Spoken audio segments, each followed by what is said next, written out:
Hello everyone, myself Muskan Sharma and welcome you to Easy Nursing Lectures. Hope you all are doing fine. So today we are going to talk about our next topic of respiratory system disorders, that is lung abscess. ये हमारी 9th disease है. So before starting the video, do like this video and subscribe to my YouTube channel and make sure to hit bell notification icon as well. And before any ado, let's start the video. So lung abscess के बारे में बात करेंगे. ठीक है. Abscess is something related to pus, ये हमें पता है. ठीक है. Lung abscess is a localised collection. Localised मतलब एक ही जगह पे होती है, one place only. Collection of pus. ठीक है. Within the lung parenchyma, lung की जो लेयर है, ठीक है, लंग की जो लेयर है उसमें क्या होता है, ये हमारी पस की एक पॉकेट बन जाती है. ठीक है. Characterised by cavities larger than 2 centimetre. Very important to note, बहुत ही ज्यादा इंपॉर्टेंट क्वेश्चन है कि जो 2 सेंटीमीटर से ज्यादा होती है, 2 सेंटीमीटर या 2 सेंटीमीटर से ज्यादा एटलीस्ट ये कैविटी होनी चाहिए, तभी हम उसे कैटेगराइज करते हैं लंग एब्सेस की कैटेगरी में. राइट. तो क्या है, कलेक्शन ऑफ पस और कैविटी जो बन जाती है मोर देन 2 सेंटीमीटर. नेक्रोटिक डेब्रेस हो जाती है. ठीक है. छोटी छोटी उसमें डेब्रेस हो जाती है. ओके. और fluid due to microbial infection, किसी भी माइक्रोब की इन्फेक्शन की वजह से उसमें फ्लूइड भर जाते हैं या छोटी छोटी डेब्रेस भर जाती हैं. ठीक है. या पस भर जाती है, तो वो कहलाता है lung abscess. Very simple. This condition often result from aspiration during episodes of altered consciousness. क्या होता है, कभी पेशेंट वेंटिलेटर पर है या उसकी कॉन्शियसनेस नहीं है, ठीक है, वो सेल्फ कॉन्शियस नहीं है, होश में नहीं है, वो जैसे अल्कोहल ज्यादा पी ली है. सबसे मोस्ट कॉमन इसका प्रीडिस्पोजिंग फैक्टर कौन सा है, अल्कोहल. जब बंदा अल्कोहल लेता है तो वो अपने कंट्रोल में नहीं रहता. राइट. तो अपने कॉन्शियसनेस में नहीं रहता. तो क्या होता है, कई बार फूड जब वो खाता है तो फूड पाइप की जगह वो विंड पाइप में चला जाता है. ठीक है. तो जिसकी वजह से वो एस्पिरेशन हो जाती है और ये एस्पिरेशन के कारण लंग एब्सेस हो सकता है. ठीक है. तो एक हम डायग्राम देख लेते हैं. लंग एब्सेस है, हेल्दी लंग हमारा ऐसा दिखता है, ये हमें दिख रहा है लंग एब्सेस एक कैविटी है. ध्यान रखेंगे हम इक्वल टू और मोर देन 2 सेंटीमीटर की हमारी ये कैविटी होनी चाहिए, तभी वो लंग एब्सेस की कैटेगरी में आएगी. राइट. लंग एब्सेस में भी एक्यूट, अगर हम फिर टाइप्स की बात करें तो एक्यूट और क्रॉनिक आ जाती है. नाम से पता लग रहा है एक्यूट कौन सी होगी, जो कि 6 वीक से लेस में क्योर हो जाएगी. एक्यूट जो हमें वर्ड जहां भी लगता है that is for shorter duration. Right. और क्रॉनिक जो है वो हमारी लॉन्गर ड्यूरेशन के लिए आती है, persisting for more than 6 weeks, 6 week से ज्यादा. And are categorised as primary, या फिर हम एक तो कैटेगरी टाइम के अकॉर्डिंग हम डिवाइड कर सकते हैं इधर एक्यूट और क्रॉनिक में, या फिर हम कैटेगराइज कर सकते हैं इसको प्राइमरी या सेकेंडरी में. तो प्राइमरी जब मेन कॉजेटिव एजेंट ही यही, मतलब मेन डायरेक्ट यही कॉज हो रही है, resulting from oropharyngeal secretion aspiration. कोई जो हमारी ओरोफेरिंग्स की सिक्रीशन थी वो एस्पिरेट हो गई है, वो हो गया. ठीक है. सेकेंडरी कब होगा, जब किसी और कंडीशन, पल्मोनरी कंडीशन की वजह से लंग एब्सेस हुआ है, जैसे कि ब्रोंकियल ऑब्स्ट्रक्शन, कोई ऑब्स्ट्रक्शन आ गई है, कोई ट्यूमर हो गया, कोई फॉरेन बॉडी हो गई है. ठीक है. तो वो उस वजह से, और या फिर एग्जिस्टिंग लंग कंडीशन कोई और है, ब्रोंकिएक्टिसिस की दिक्कत है, सिस्टिक फाइब्रोसिस की दिक्कत है, लंग कंट्यूजन की दिक्कत है. तो ये सारी भी, ये मतलब अगर डायरेक्ट ही एस्पिरेशन की वजह से लंग एब्सेस हुआ है और कोई बीमारी नहीं है तो वो प्राइमरी कहलाएगी. अगर किसी और पल्मोनरी इन्फेक्शन या पल्मोनरी डिसीज की वजह से लंग एब्सेस बाद में हुआ है तो वो सेकेंडरी कहलाएगी. राइट. तो 4 हमने पढ़ ली.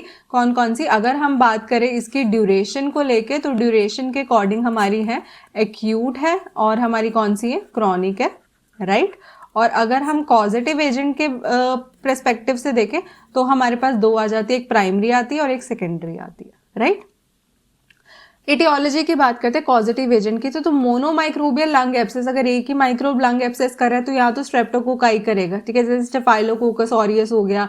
ठीक है. ये हो गया हमारा क्लेबिसेला न्यूमोनी हो गया, स्ट्रेप्टोकोकस पायोजेंस हो गया, हीमोफिलस इन्फ्लुएंजा टाइप बी हो गया, नेकॉर्डिया हो गया या एक्टिनोमाइसिस, ये हमारे कॉजेटिव एजेंट्स आ सकते हैं. रिस्क फैक्टर्स में बात करें तो एस्पिरेशन, एस्पिरेट वही है, बैक्टीरिया इनहेल कर लिया माउथ और थ्रोट के थ्रू, कोई गम की डिसीज है तब भी तो वो लंग एब्सेस कर देता है.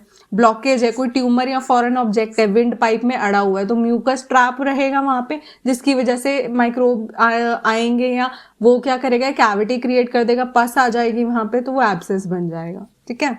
फिर हमारी है ब्लड बॉर्न इन्फेक्शन, कोई ब्लड की इन्फेक्शन है वो ट्रैवल कर गई है। इम्यूनोसप्रेशन है, वही HIV एड्स है, ऑर्गन ट्रांसप्लांट हुआ है, कोई भी ऐसी कंडीशन है जिसकी वजह से इम्यूनिटी पेशेंट की वीक है, सप्रेस हो रखा है, तो वो फाइट ऑफ नहीं करेगा, बैक्टीरिया आसानी से आके बीमारी कर जाएंगे। ठीक है, तो ये हमारी एटियोलॉजी।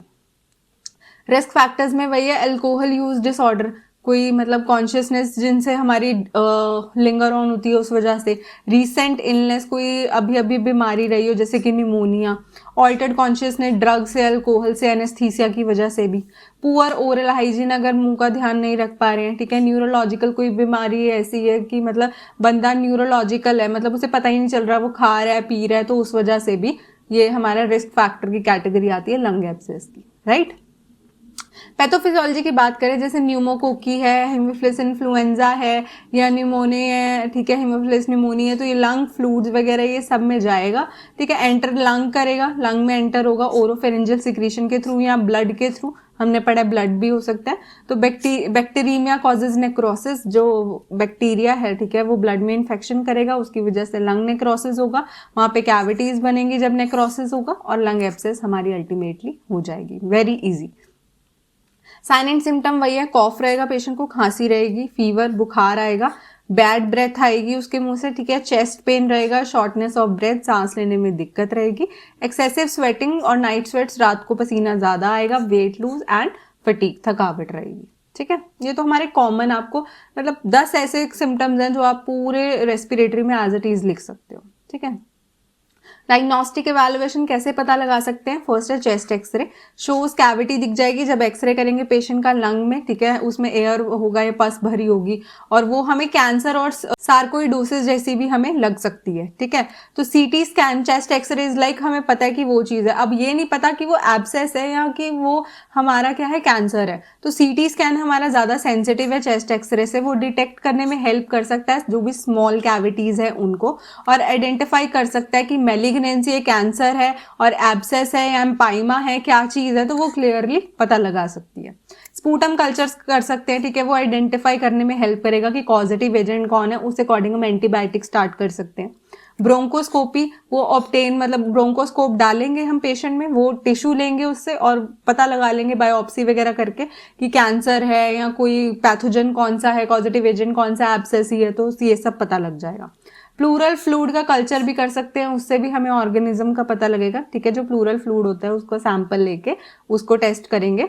बाकी ब्लड टेस्ट कर सकते हैं, इन्फेक्शन का पता लग सकता है, पल्स ऑक्सीमीट्री, ऑक्सीजन का लेवल कम होगा। ठीक है, फिजिकल एग्जामिनेशन में वही डलनेस, परकशन, जब परकशन करेंगे तो डलनेस हमें फील होगी, या एब्सेंट या डिक्रीज ब्रेथ साउंड हमें फील होंगी जब ऑस्कल्ट करेंगे। तो ये कुछ तरीके हैं एग्जामिन करने के। ठीक है, मेडिकल मैनेजमेंट में सबसे पहले वही बैक्टीरियल है तो एंटीबायोटिक्स, प्राइमरी ट्रीटमेंट लंग एब्सेसेस का यही है एंटीबायोटिक्स। आईवी दे सकते हैं 3 से 8 हफ्तों के लिए और 6 महीनों तक भी चल सकते हैं, उससे लंबा भी डिपेंड करता है कंडीशन पे पेशेंट की। लाइफस्टाइल चेंजेस में ये डॉक्टर अवॉइड बोलेगा कि स्मोकिंग मत करो और ज्यादा से ज्यादा पानी पियो, अल्कोहल ना पियो। ड्रेनेज, अब एब्सेस है, पस भरी हुई है तो वो निकालेंगे कैसे, परक्यूटेनियस ट्यूब ड्रेनेज भी कर सकते हैं, ट्यूब हम इंसर्ट करते हैं लंग में थ्रू चेस्ट वॉल के थ्रू हम लंग में डालते हैं और उससे हम पस ड्रेन करते हैं। या एंडोस्कोपिक ड्रेनेज, वो प्रोसीजर परफॉर्म करते हैं, एंडोस्कोप डालते हैं और उससे हम एब्सेस को ड्रेन करते हैं। राइट, तो ये ड्रेनेज का हो गया। सर्जिकल मैनेजमेंट में लोबेक्टमी और न्यूमेनेक्टमी ये हमारे काफी क्रॉनिक लेवल पे पेशेंट को डील करने के काम आते हैं। सर्जिकल प्रोसीजर है जिसमें इन्फेक्टेड या डैमेज जितना लंग टिश्यू है वो निकाल लेते हैं। लोबैक्टमी हो गया, एक लोब ही निकाल लिया, न्यूमेनेक्टमी हो गया, लंग का एक पार्ट निकाल लिया। Right, surgical removal of foreign object, अगर कोई ट्यूमर है या कुछ भी है, कोई फॉरेन ऑब्जेक्ट अड़ा हुआ, हमने पढ़ा था ना इनिशियली रिस्क फैक्टर एटियोलॉजी में कि ब्लॉकेज भी हो सकती है, तो सर्जरी से हम रिमूव कर सकते हैं जो कि एब्सेस कॉज कर रहा है। नर्सिंग मैनेजमेंट में आप क्या कर सकते हो, चेस्ट फिजियोथेरेपी कर सकते हो, फिजिकल थेरेपिस्ट हेल्प करेगा। बेड बाउंड स्टेटस, अगर पेशेंट कोई बेड बाउंड है तो उसका थोड़ा लेवल हाई रखे जब फीड करते हैं, ठीक है, ताकि वो एस्पिरेट ना करे। ठीक है, इन सब के लिए एजुकेट कर सकते हो कि रेस्ट करना जरूरी है, फ्लूइड इनटेक, न्यूट्रिशन के बारे में आप बता सकते हो, और स्मोकिंग के लिए आप प्रिवेंशन दे सकते हो, तो ये नर्सिंग मैनेजमेंट में आ सकता है। ठीक है, so that is all about today's video. Hope आपको समझ आई हो। अगर आपको कोई भी डाउट है तो आप कमेंट करके पूछ सकते हो। See you in the next video. Till then, bye bye.